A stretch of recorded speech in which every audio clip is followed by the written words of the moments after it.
Right before we dive in, let's make this story bigger than just me and you. Tell me in the comments, what part of the world are you watching from, and what's the clock striking there? Morning, night, or somewhere in between? I want to see how far this story can reach. Now lean closer. Here's where it all begins.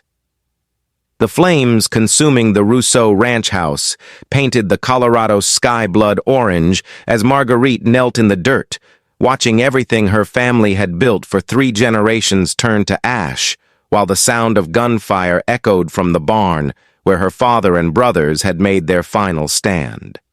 The Blackwood Gang had come at dawn like a plague of locusts, demanding the deed to the richest water rights in the territory, while giving her family exactly 1 minute to decide between surrender and death. "Please," she whispered to the gang leader who sat his horse like a king surveying conquered territory, his scarred face twisted with the kind of cruelty that enjoyed watching dreams die. "My father built this place with his bare hands. It's all we have, all we've ever known. There has to be another way to settle this without destroying innocent people." But Baptiste Noir's laughter was colder than winter wind as he watched her family's legacy become smoke and memory. The silence that followed the last gunshot was more devastating than any scream, telling Marguerite that she was now alone in a world that had just proven how quickly everything could be stolen by men with guns and hearts made of stone. Her father's voice, her brother's laughter, the sound of cattle lowing in familiar pastures, all of it was gone, replaced by the crackling of flames and the satisfied murmurs of outlaws who had just claimed another prize in their campaign of terror across the frontier. "You've got until sundown to clear out," Noir called to her as his men finished loading stolen cattle into makeshift corrals. "This land belongs to me now, and anyone I find here after dark will join your family in whatever comes after this life. Consider yourself lucky that I don't kill women. It's bad for business and worse for my reputation in civilized towns where such things matter to paying customers." But as the gang rode away with everything she had ever loved, Marguerite heard something that stopped her tears and filled her heart with desperate hope, the sound of a single horse approaching through the smoke, carrying a rider whose silhouette seemed to cut through the chaos like a knife through darkness. "Miss," came a voice so quiet she almost missed it. "I'm sorry for your loss, but if you want your ranch back, I know how to get it for you." The man who dismounted from his dusty horse was everything the frontier had taught Marguerite to distrust. A stranger with guns on his hips and eyes that had seen too much violence, his weathered face revealing nothing about his intentions, while his hands moved with the careful precision of someone who understood that survival often depended on being faster than the other man's draw. But there was something in his voice, something gentle beneath the steel, that made her listen when common sense said she should run. "Name's Étienne Beaumont," he said, removing his hat with old-world courtesy that seemed out of place in the devastation surrounding them. "I've been tracking the Blackwood Gang for 3 months, and what happened here today is exactly the kind of thing I've been trying to prevent. Your family didn't deserve this, and Baptiste Noir doesn't deserve to profit from their murders." His words carried the weight of personal experience with loss, suggesting that her tragedy was connected to his own story in ways she couldn't yet understand. Marguerite studied the stranger's face, searching for signs of deception or hidden agenda while her mind raced through options that all seemed to lead to the same desperate conclusion. She had nothing left to lose and no one else to turn to for help in a territory where law enforcement was often bought or intimidated by the very criminals they were supposed to stop. "Why would you help me?" she asked, her voice hoarse from smoke and grief. "What could you possibly gain from going up against an entire gang of killers for someone you've never met before today?" Étienne's answer came with an honesty that cut through her suspicions like sunlight through storm clouds, revealing depths of pain and purpose that explained his willingness to risk everything for a stranger's cause. "Because 3 months ago, they did the same thing to my family that they just did to yours. My wife, my children, my parents, All dead because Baptiste Noir wanted our water rights and thought murder was easier than negotiation. I've been hunting them ever since, and I've learned that the only way to stop men like that is to make them pay a price higher than whatever they think they're gaining. The revelation that Étienne was driven by the same loss and rage that now filled her heart created an instant bond between them, forged in shared grief and tempered by mutual understanding of what it meant to lose everything to senseless violence. "What are you suggesting?" Marguerite asked, already knowing that whatever plan he proposed would be dangerous beyond reason and probably impossible to achieve with just two people against an army of professional killers. But as she looked at the ruins of her family's legacy, she realized that impossible might be the only option left for someone who had already lost everything that mattered. Étienne's plan was audacious in its simplicity and terrifying in its implications. They would track the Blackwood Gang to their stronghold in the Sangre de Cristo Mountains, gather intelligence about their defenses and routines, then strike at the heart of their operation while most of the gang was away on raids that had become predictable in their timing and targets. "They're not expecting retaliation," he explained as they rode away from the still-smoking ruins of her ranch. "Everyone in the territory is too scared to fight back, which makes them careless about security and vulnerable to attacks they don't see coming." The journey to the outlaw stronghold took them through some of the most beautiful and dangerous country in Colorado territory, landscapes that could kill the unprepared, while inspiring anyone who survived to witness their passage through terrain that seemed designed to test human courage and endurance. Marguerite had never traveled so far from home or faced such physical challenges, but grief and determination drove her forward through mountain passes that would have defeated her under normal circumstances. During their long days in the saddle, Étienne proved to be a patient teacher who understood that revenge required skills most people never needed to develop, sharing knowledge about tracking, survival, and combat that transformed Marguerite from sheltered ranch daughter to someone capable of surviving in a world where violence was the ultimate arbiter of disputes. His lessons were practical rather than theoretical, based on hard-won experience with the kind of men who had destroyed both their families. But the most valuable education came through conversations around carefully concealed campfires, where Étienne shared memories of his lost family while Marguerite spoke about the dreams that had died with her father and brothers in the burning barn. The bond that developed between them was deeper than simple partnership in a dangerous enterprise. It was recognition of kindred spirits who had been forged in the same fires of loss and tempered by the same determination to see justice done regardless of personal cost. "Tomorrow, we reach their territory," Étienne said on their third night together, his voice carrying the weight of someone who understood that their mission would likely end in death for one or both of them. "Once we cross that ridge, we'll be in country where they have every advantage. Knowledge of the terrain, superior numbers, defensive positions that have been chosen for exactly this kind of situation. Are you sure this is what you want? There's no shame in changing your mind when the stakes are life and death." But Marguerite's response was immediate and unwavering, her eyes reflecting firelight and determination in equal measure as she spoke words that would bind their fates together in pursuit of justice or vengeance, whichever the mountain gods decided to grant them.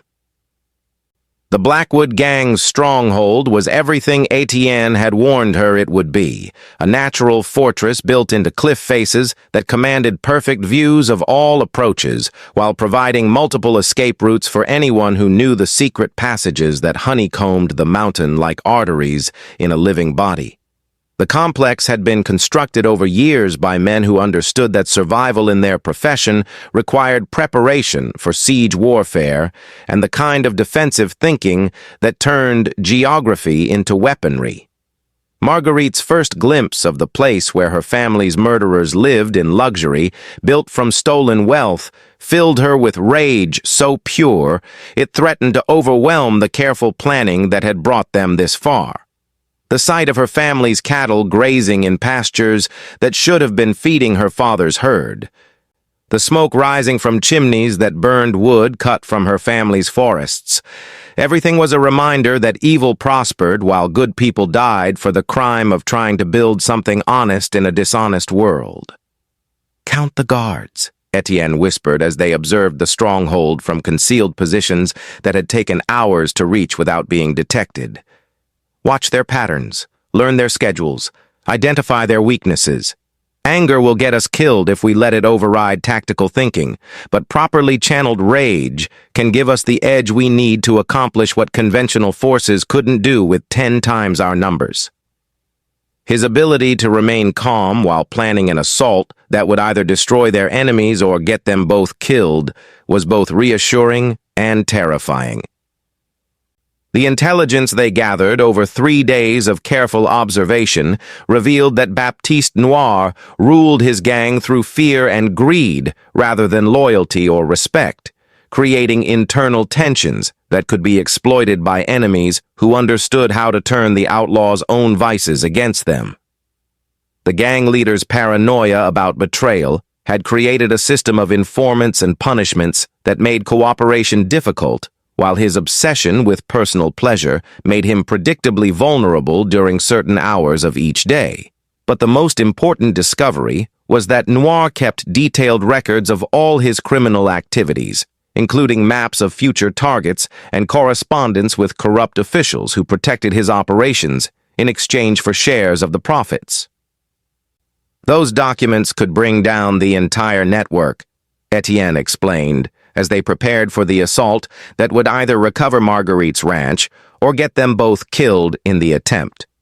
"If we can get our hands on Noir's papers, we can expose every politician and lawman who's been helping him terrorize this territory. Your family's deaths could end up saving hundreds of other families from the same fate."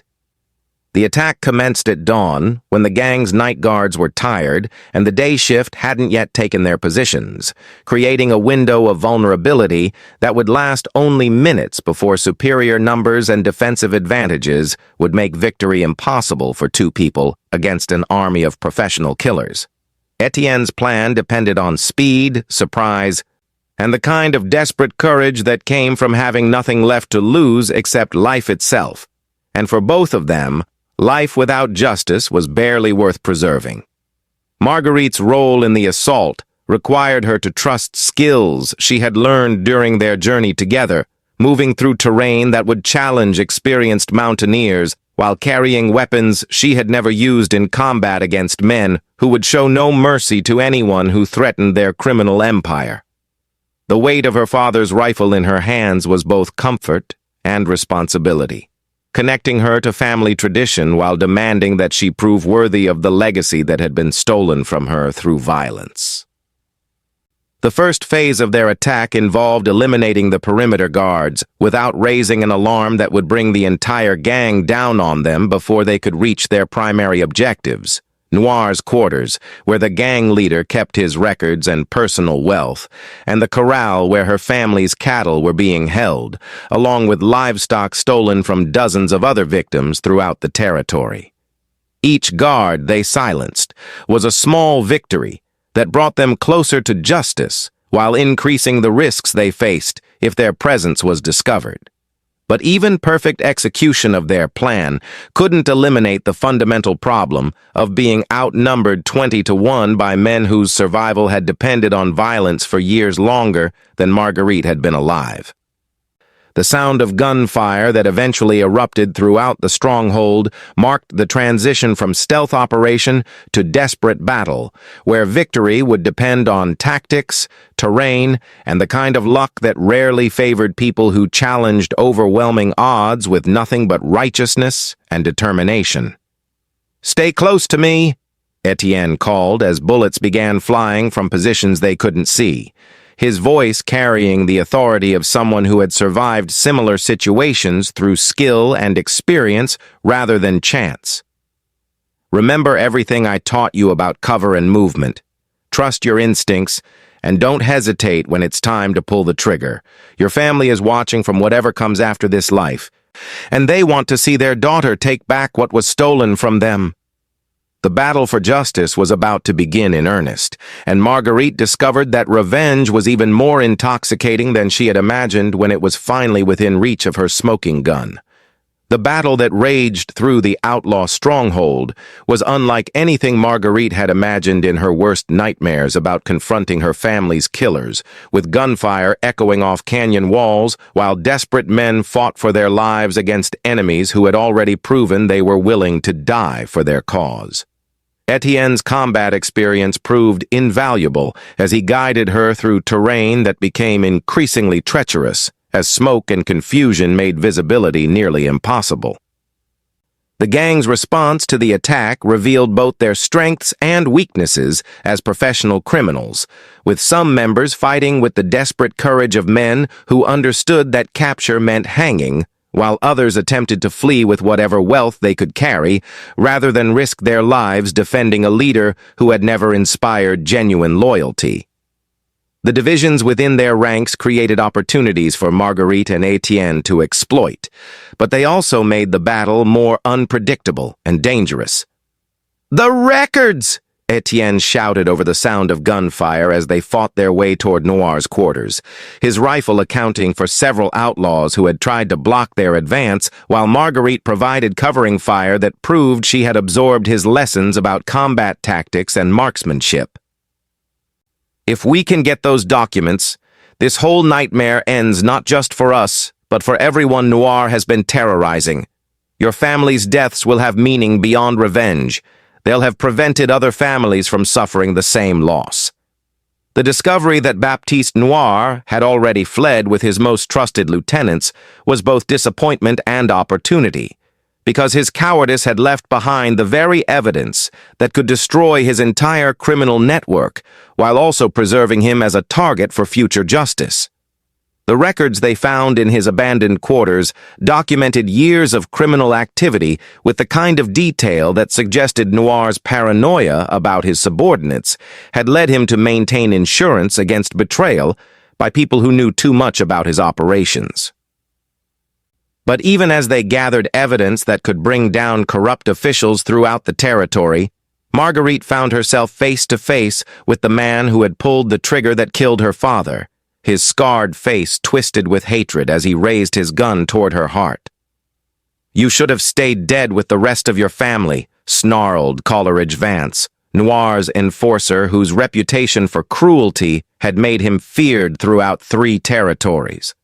The confrontation she had been dreading and anticipating since the moment she saw her home burning was finally here, and survival would depend on everything Étienne had taught her about the difference between wanting to kill and being willing to die. The gunfight between Marguerite and the man who had murdered her father was brutal and personal, fought at close range in quarters that gave neither combatant room for error or the luxury of cover that might have prolonged the confrontation. Vance's experience with violence was offset by overconfidence, born from years of bullying people who couldn't fight back, while Marguerite's lack of combat experience was balanced by rage that had been building for weeks and training that had been forged in the crucible of necessity. The first exchange of shots left both fighters wounded but still dangerous, with Marguerite's bullet grazing Vance's shoulder, while his shot splintered wood inches from her head, filling the air with fragments that stung her face, while the sound of gunfire echoed through corridors where other battles were being fought simultaneously. The pain from her own wound, a bullet that had carved a furrow across her ribs, was nothing compared to the fury that drove her forward despite the blood that was beginning to soak through her shirt. "Your daddy died begging for his life," Vance taunted as they circled each other like predators seeking advantage, his words designed to break her concentration while he maneuvered for a clear shot that would end the fight, before his wound could weaken him enough to give her the edge she needed. "Whimpering like a dog when I put the barrel to his head and pulled the trigger? Is that how you want to die, girl? On your knees like your whole worthless family?" But the cruelty that was meant to destroy her resolve instead crystallized it into something harder than diamond and sharper than any blade. giving Marguerite the clarity she needed to see past Vance's attempts at psychological warfare to the desperation that drove them.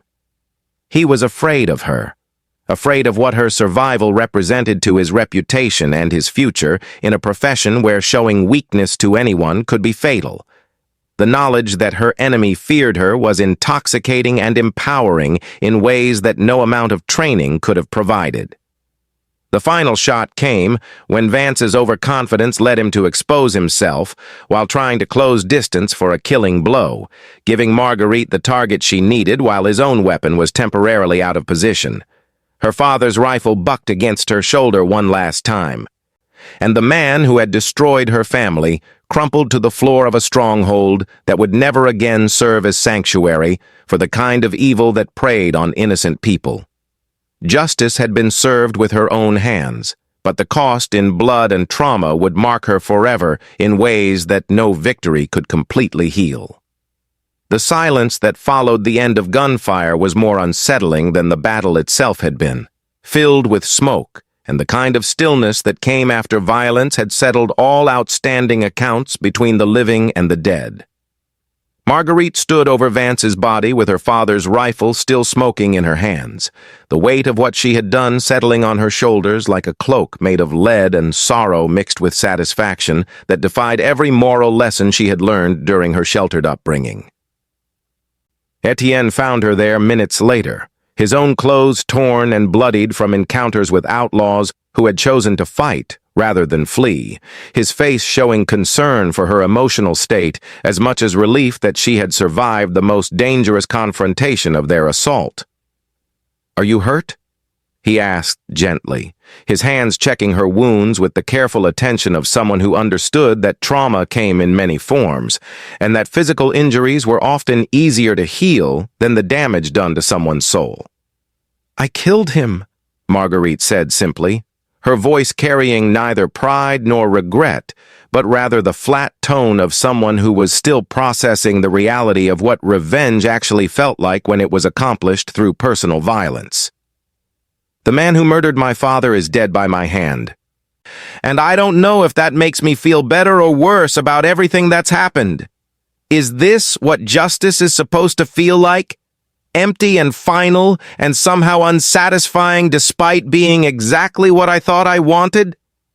Étienne's response came from his own experience with the aftermath of vengeance, his voice carrying understanding born from having walked the same emotional landscape that Marguerite was now navigating for the first time. "Killing the people who destroyed your family doesn't bring them back," he said, as he helped her bandage her wounds and gather the evidence they had come to collect. "But it does mean that other families won't suffer the same loss. And sometimes preventing future pain is the only meaning we can find in our own suffering." The documents they recovered from Noir's quarters exceeded their most optimistic hopes, containing evidence of corruption that reached into territorial government and federal agencies while providing detailed information about planned crimes that could be prevented if the right people received warnings in time. "Your father's death accomplished something he never could have achieved in life," Étienne said as they prepared to leave the stronghold that had been transformed from criminal sanctuary to monument to justice. "The evidence we're carrying will protect more families than he ever could have saved through honest ranching, and that has to count for something in whatever cosmic accounting determines whether good deeds outweigh evil ones." The journey back to civilization was complicated by the need to avoid both Noir's surviving gang members and law enforcement officials whose loyalty remained questionable until the evidence they carried could be delivered to authorities who were demonstrably honest. Every mile brought new challenges as they traveled through territory that contained too many people who had reasons to want them dead or captured, making trust a luxury they couldn't afford, and vigilance a necessity that exhausted them both physically and emotionally. Marguerite's wounds from the battle proved less serious than they had initially appeared, but the psychological trauma of killing a man with her own hands created internal struggles that were harder to treat than bullet holes or knife cuts. The act of taking a life, even the life of someone who had deserved death, had changed something fundamental about how she saw herself and her place in a world where violence was often the only language that evil men understood. "Do you regret what we did?" she asked Étienne during one of their cautious camps in hidden valleys where fire was forbidden and sleep came in shifts, interrupted by the need to watch for approaching threats. Not just killing Vance and the others, but the whole plan to take justice into our own hands instead of trusting law enforcement to eventually do what was right. We've both become killers now, and there's no way to undo that transformation even if we wanted to. Étienne's answer revealed the depth of thought he had given to the same questions that now haunted her, his response coming from years of living with the consequences of choices made in desperation and refined through bitter experience with the realities of frontier justice. "I regret that the world forced us to become the kind of people who solve problems with guns," he said quietly. "But I don't regret stopping men who would have continued killing innocent people until someone finally found the courage to make them stop. Evil prospers when good people convince themselves that someone else will take responsibility for fighting it." The bond that had developed between them during their shared mission was deepening into something more personal and permanent. Forged through experiences that few people survived and fewer still understood, the trust required to survive their assault on the stronghold had created intimacy that went beyond simple partnership, while shared trauma had broken down barriers that might have taken years to overcome under normal circumstances. But even as their relationship evolved from desperate alliance to genuine affection, both of them understood that their future together would be shaped by the violence they had committed and the enemies they had made during their pursuit of justice. "What happens to us now?" Marguerite asked as they prepared for the final day of travel that would bring them to the territorial capital where honest authorities waited to receive the evidence that would transform their personal revenge into legal justice for an entire territory. The territorial marshal who received their evidence was everything they had hoped to find in law enforcement: honest, experienced, and angry enough about the corruption they documented to guarantee that immediate action would be taken against every official who had been protecting the Blackwood Gang in exchange for bribes or shared profits.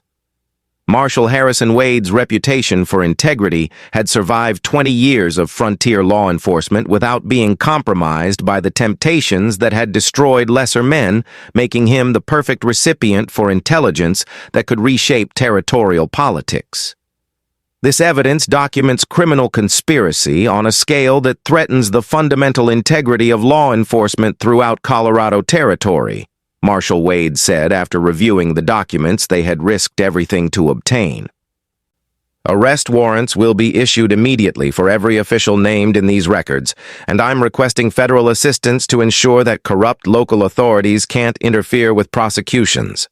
You've done something remarkable here, turned personal tragedy into public service that will protect countless innocent families." The legal proceedings that followed moved with unprecedented speed as federal authorities coordinated simultaneous arrests of corrupt officials, while territorial prosecutors prepared cases that would result in prison sentences or hangings for dozens of defendants whose crimes had been meticulously documented by Baptiste Noir's paranoid record-keeping. The criminal network that had terrorized the territory for years was dismantled in a matter of weeks, proving that justice delayed was not necessarily justice denied when the right evidence reached honest hands. But the most satisfying moment for Marguerite came when Marshal Wade officially returned the deed to her family's ranch, along with compensation for stolen livestock and damages that would allow her to rebuild everything the Blackwood Gang had destroyed. "Your father would be proud," the marshal said as he handed her the legal documents that restored her inheritance. He raised a daughter with the courage to fight for what was right, even when fighting meant risking everything she had left to lose. The return to her family's land was bittersweet, marked by joy at reclaiming her heritage and sorrow at seeing the blackened ruins that marked where her father and brothers had made their final stand against overwhelming odds. The task of rebuilding would be enormous, requiring resources and labor that would challenge her abilities, while demanding decisions about whether to restore the past or create something new from the ashes of tragedy. But as she stood on the porch where her family had shared countless sunsets, Marguerite knew she was home again and ready to honor their memory by proving that love was stronger than hatred, and that good people could triumph over evil when they found the courage to fight for their beliefs. The reconstruction of the Rousseau ranch required more than lumber and nails. It demanded the kind of emotional healing that could only come through the gradual process of transforming painful memories into foundations for a future that honored the past, while embracing possibilities that tragedy had seemed to destroy forever. Marguerite threw herself into the work with determination that impressed the neighbors who came to help, their assistance proving that her family's reputation for generosity and integrity had created bonds that survived even death and destruction. Étienne's decision to stay and help with the rebuilding surprised no one except Marguerite herself, who had assumed that their partnership would end once justice had been achieved and her ranch had been legally restored.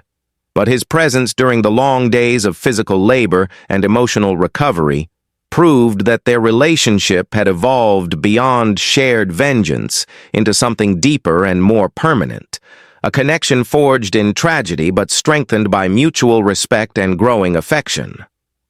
The new ranch house that rose from the ashes of the old one was larger and more defensible than its predecessor, incorporating lessons learned during their assault on the outlaw stronghold while maintaining the family traditions that had made the Rousseau name synonymous with hospitality and fair dealing throughout the territory.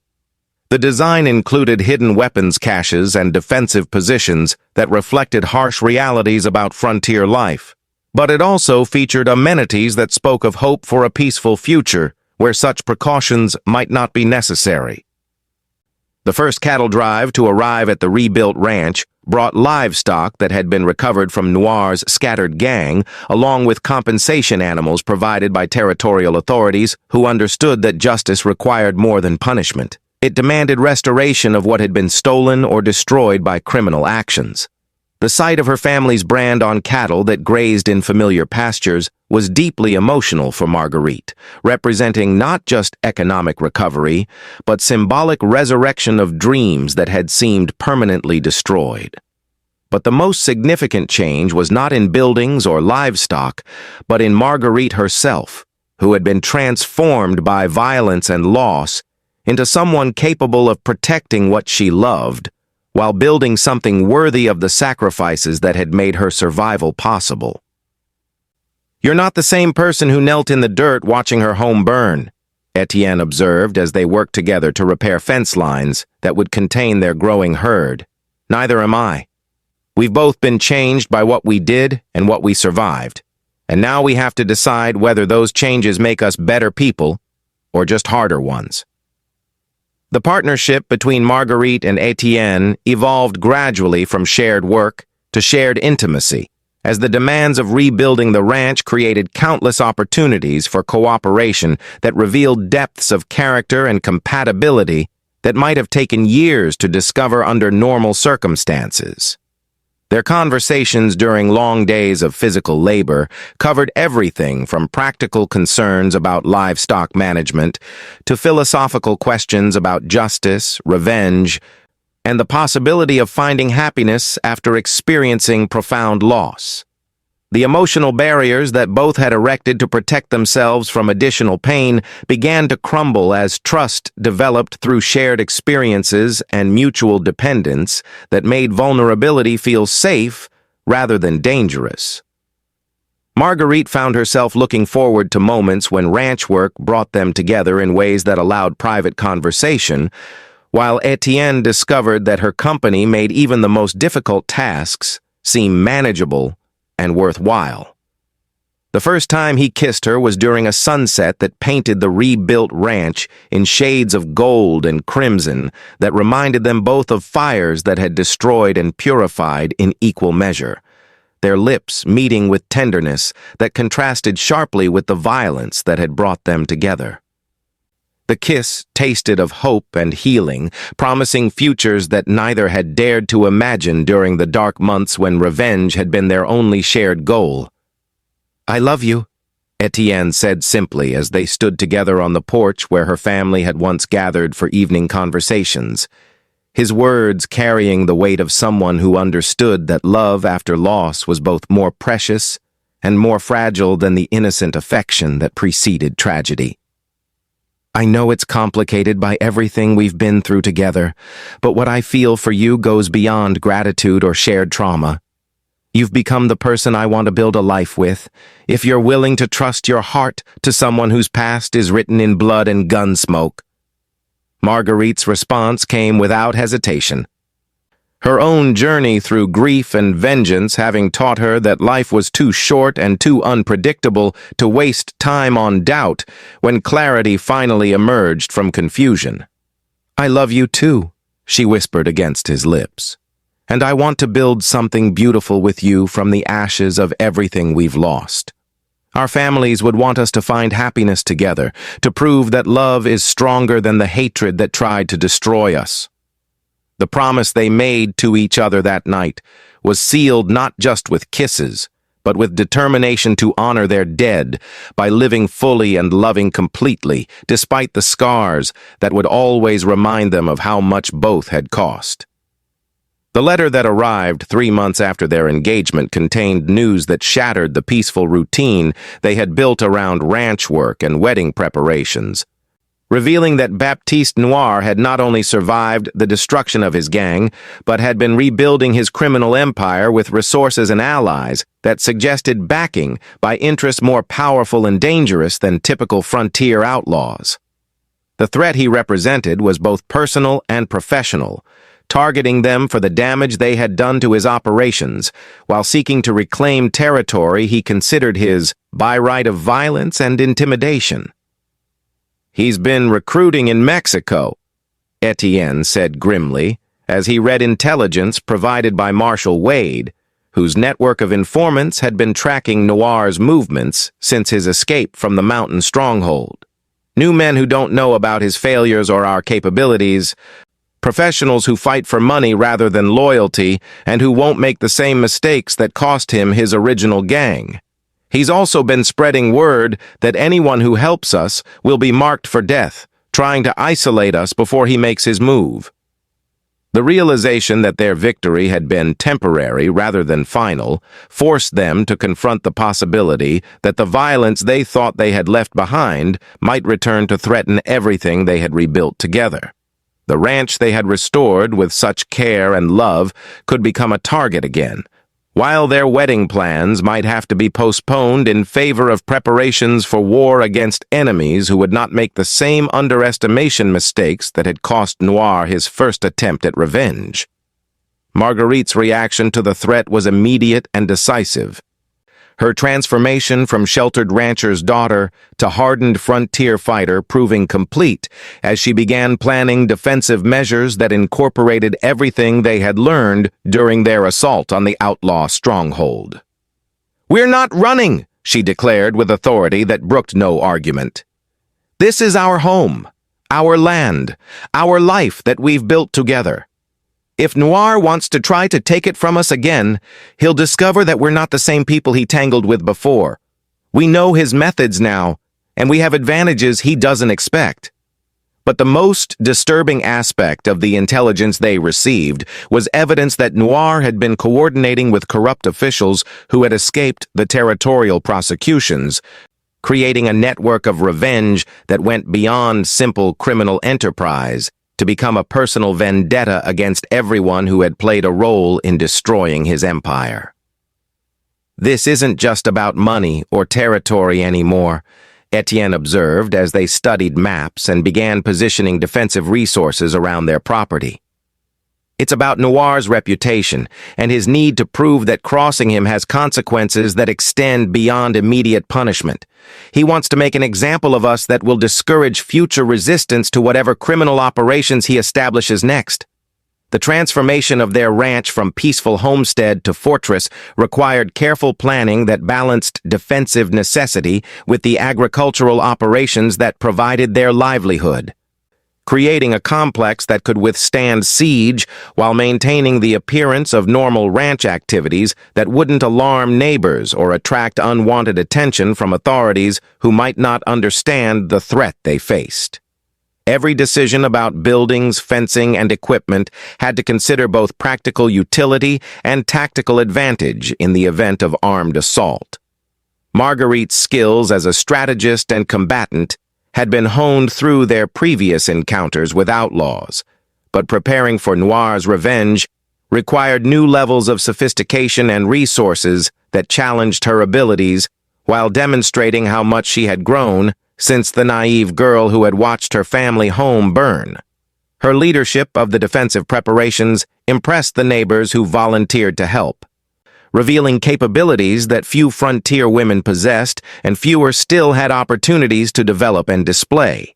The weapons cache they assembled included not just rifles and ammunition, but also explosives and incendiary devices that could be used to channel attacking forces into kill zones or deny them access to strategic positions around the ranch complex.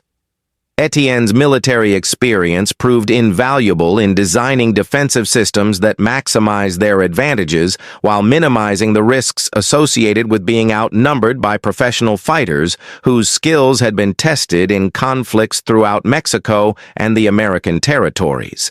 But the most important preparation was psychological rather than physical, as both of them worked to maintain the emotional equilibrium necessary for effective decision-making under extreme stress, while preserving the love and hope that made survival worthwhile rather than simply another form of existence.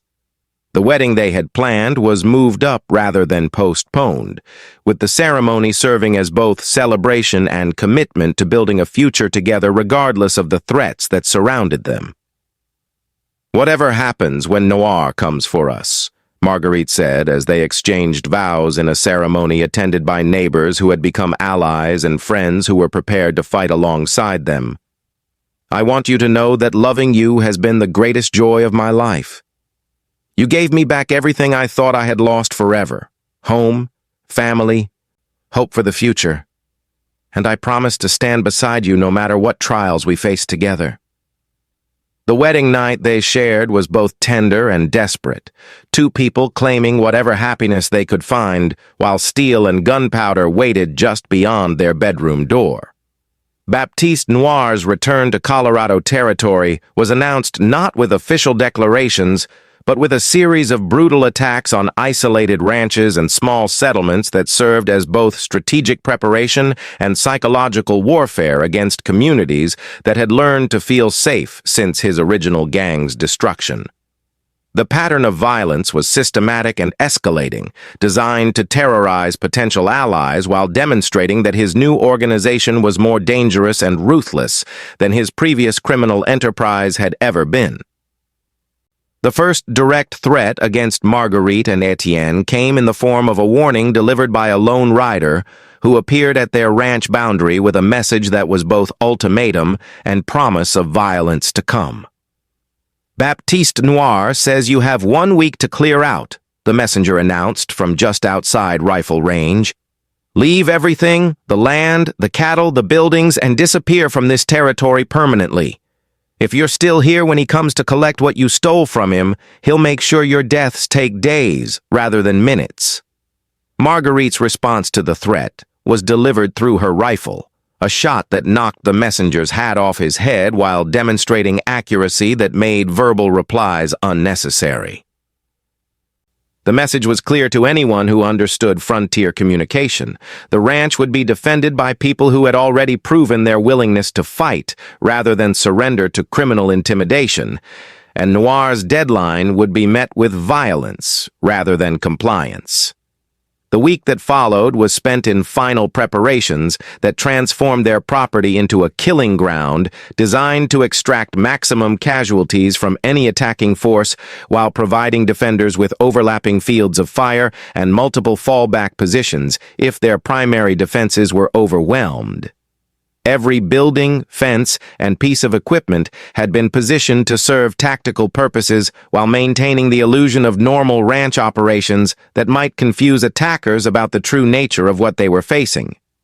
But the most significant preparation was emotional rather than physical, as Marguerite and Étienne spent their final peaceful hours together, talking about dreams and memories that would sustain them through whatever ordeal awaited. "No matter what happens," Étienne said as they watched the sun set over land they had reclaimed through blood and determination, "remember that we won. We took back what was stolen. We brought justice to people who thought they were above the law, and we found love in the middle of hatred. Even if Noir kills us both tomorrow, we've already accomplished more than most people achieve in entire lifetimes." The kiss they shared as darkness fell was both promise and farewell, sealing their commitment to each other while acknowledging that morning might bring separation that no amount of love could overcome. Dawn broke over the Rousseau ranch with the kind of crystalline clarity that made the Colorado landscape beautiful and deadly in equal measure. Perfect weather for a battle that would determine whether justice and love could triumph over revenge and hatred when the stakes were measured in lives rather than principles. Noir's army appeared on the surrounding ridges like a dark tide of violence, their numbers confirming intelligence reports that had suggested overwhelming odds against the ranch's defenders. The first shots of the battle came from long range as Noir's snipers attempted to eliminate key defenders before the main assault began, their bullets whining through air that seemed too pure and peaceful to contain such concentrated malevolence. Marguerite's response from her position in the reinforced ranch house was immediate and accurate, her rifle speaking the language of defiance while Étienne coordinated defensive fire that demonstrated how much their tactical situation had improved since their desperate assault on the outlaw stronghold months earlier. The psychological warfare that accompanied the physical assault was designed to break their resolve through demonstrations of superior firepower and manpower, but Noir had underestimated how much his enemies had changed since their first encounter with his methods. The woman who had once knelt helplessly in the dirt watching her home burn was now a seasoned fighter whose courage had been tested in violence and proved stronger than fear, while the man beside her had found something worth fighting for that transcended his own survival. "They're trying to flank us through the north pasture," Étienne called, as he tracked enemy movements through terrain they had studied and prepared for exactly this scenario. "But they don't know about the traps we set in the creek bed, and they're moving into the kill zone we established behind the hay barn. If we can hold them here for another hour, their numerical advantage becomes irrelevant because they won't have room to deploy effectively." But even as their defensive preparations proved their worth against the initial assault, both defenders understood that their ammunition and energy were finite resources, while Noir's forces could sustain attacks throughout the day if necessary. The battle they were fighting was not just about tactical superiority, but about endurance and will, testing whether two people who loved each other enough to die together could outlast an army of criminals whose only motivation was money and fear of their leader's displeasure. The siege of the ranch house continued throughout the morning, as Noir's forces discovered that their numerical superiority was offset by defensive preparations that turned every approach into a trap and every advance into a costly lesson about the difference between attacking criminals and assaulting people who were defending their home. The explosive devices that Marguerite and Étienne had positioned around their property exacted a heavy toll on attackers who had expected to overwhelm their targets through sheer numbers rather than tactical sophistication. But the most devastating blow to Noir's assault came when federal marshals arrived in response to intelligence that Marshal Wade had been developing about the outlaw leader's return to Colorado territory, their intervention transforming a private battle into an official law enforcement operation that caught Noir's forces between two fires. The criminal, who had thought himself clever enough to exact revenge while avoiding legal consequences, found himself trapped by the same tactical thinking that had made his previous operations successful. "Federal marshals!" came the amplified voice that echoed across the battlefield. "Lay down your weapons and surrender immediately. Anyone who continues fighting will be considered a hostile combatant and treated accordingly." The arrival of legitimate authority shifted the battle's dynamics in ways that Noir had not anticipated, forcing his hired fighters to choose between loyalty to an employer who couldn't protect them and self-preservation that demanded immediate surrender to superior force. The collapse of Noir's assault was swift once his mercenaries realized they were facing federal law enforcement rather than simply trying to overwhelm isolated ranchers, their willingness to fight for money evaporating when continued resistance meant certain death or capture by authorities who would not be corrupted or intimidated. The criminal empire that Noir had been rebuilding disintegrated in minutes as professional fighters abandoned their posts in favor of escape routes that might preserve their lives, if not their reputations. But Baptiste Noir himself refused to accept defeat gracefully, his rage at being outmaneuvered driving him toward the ranch house in a final desperate assault that was more suicide mission than tactical maneuver. "You think you've won?" he screamed as he charged toward the building where Marguerite and Étienne had made their stand. "I'll burn this place down again and make sure you both die in the flames like her worthless family did." The confrontation that had been inevitable since the moment he had first threatened innocent people was finally here. And both sides understood that only one would survive to see another sunset over the Colorado mountains. The showdown between Baptiste Noir and the couple who had destroyed his criminal empire was fought at close range in the ranch yard where Marguerite's family had once gathered for evening conversations, the setting creating poetic justice for a battle that would either restore peace to the valley or confirm that evil could triumph through persistence and superior firepower. Noir's approach to the final confrontation was characterized by the same arrogance that had driven his criminal career, assuming that skill and experience would overcome determination and righteousness when the stakes were personal rather than professional. Marguerite's position in the ranch house doorway gave her a clear field of fire while providing cover from return shots, but it also made her a fixed target for an enemy whose marksmanship had been proven during years of successful criminal operations. The first exchange of gunfire left all three combatants wounded, but still dangerous, with bullet holes in walls and posts marking near misses that could have ended the fight in seconds if accuracy had been slightly better or luck slightly worse. "Your family died because they were weak," Noir taunted as he maneuvered for a better position while trying to provoke emotional reactions that would compromise his enemy's tactical thinking. "Just like you'll die because you're too stupid to know when you've been beaten. I should have killed you both when I had the chance instead of playing games with warnings and deadlines that gave you time to prepare." But the psychological warfare that had served Noir well against other opponents proved ineffective against people who had already survived the worst that violence could inflict and emerged stronger rather than broken. Étienne's response came through his rifle rather than his voice, a shot that forced Noir to dive for cover, while Marguerite maneuvered to cut off his escape route through terrain they knew better than any criminal who had spent months planning his revenge from distant sanctuaries. The final shot of the battle was fired by Marguerite from a position that Noir never saw coming, her bullet finding its target as the outlaw leader made a desperate rush toward what he thought was safety behind a water trough that had been positioned to create exactly the kind of trap he fell into.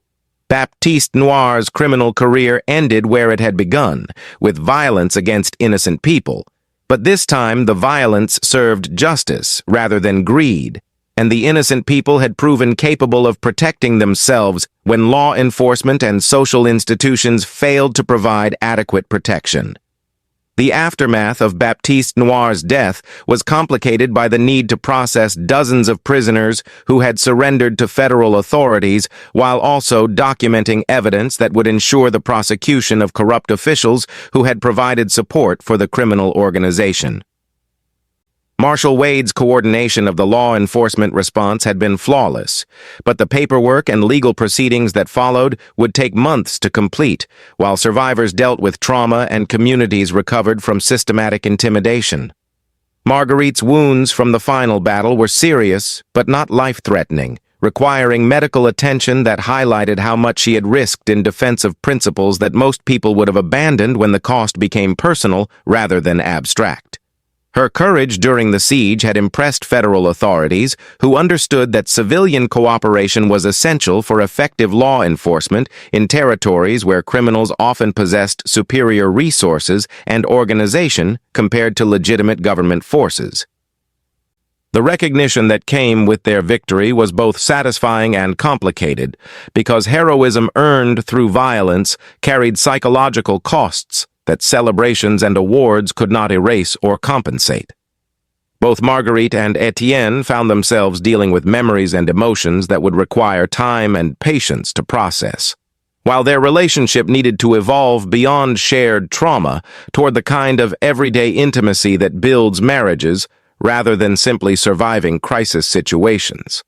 But the most important outcome of their long struggle was not personal vindication, but community transformation, as their example inspired other frontier families to resist criminal intimidation, while their evidence enabled prosecutions that removed corrupt officials from positions where they could pervert justice for personal gain. The ranch they had defended became a symbol of what determination and courage could accomplish when good people refused to accept that evil was inevitable or unstoppable. "We did it," Marguerite said as they stood together watching federal marshals escort the last prisoners toward transportation that would take them to territorial courts where justice would finally be served. Not just for us or our families, but for everyone who will never have to face the kind of terror that Noir represented. Our children will grow up in a world where law enforcement protects people instead of preying on them. And that legacy is worth everything we went through to achieve it. The kiss they shared was both celebration and promise, marking the end of one chapter in their lives while acknowledging that the work of building something beautiful from the ashes of tragedy was just beginning. 5 years after Outlaws had stolen her ranch and a quiet cowboy had promised to get it back for her, Marguerite Beaumont stood on the porch of the home she had built with her husband, watching their twin children play in the yard where their grandfather had once been murdered by criminals who thought violence could triumph over love and determination.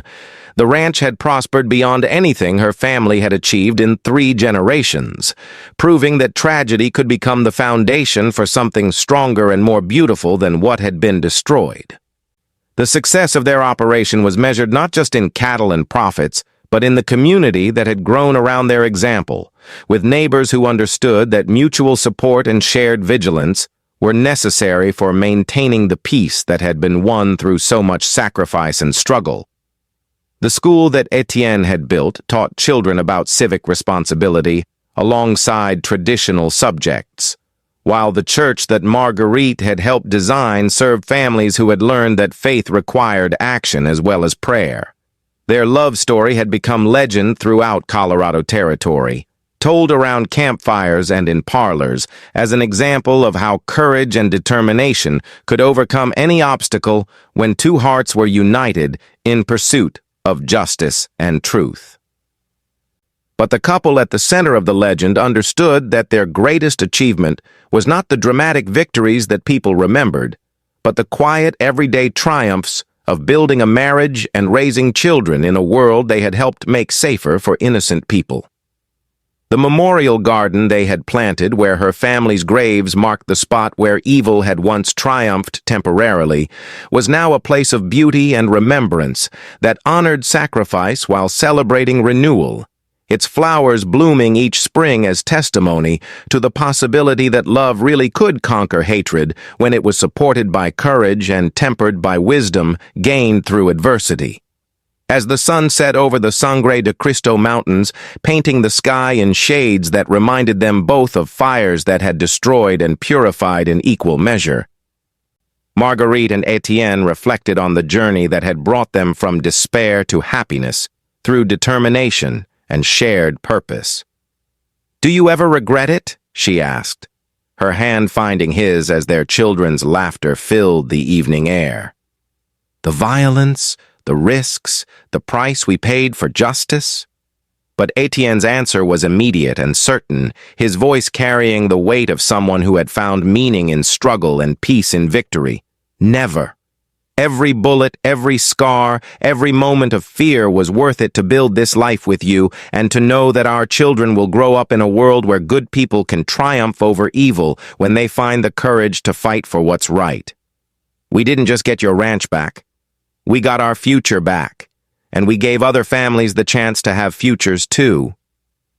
Their love had indeed conquered all, proving that sometimes the quiet cowboy's whispered promise was the beginning of miracles that changed not just individual lives, but entire communities, creating ripples of hope and justice that would continue long after their own story had passed into the legends that inspire future generations to believe in the power of love over hatred, courage over fear, and right over might in the eternal struggle between good and evil.